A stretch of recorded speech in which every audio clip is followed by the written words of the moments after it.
আমরা এখন হাঁসটা ক্রয় করেছি।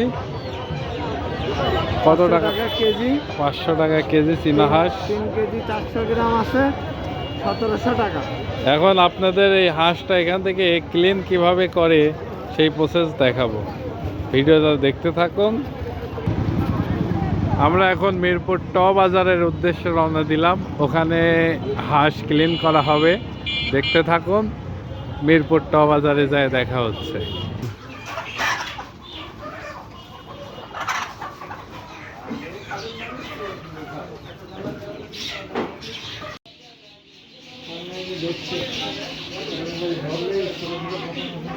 আমাদের হাঁস ছোলা ডান টয়া বাজারে আসলে আপনারা এভাবে হাঁস পরিষ্কার করতে পারবেন। সব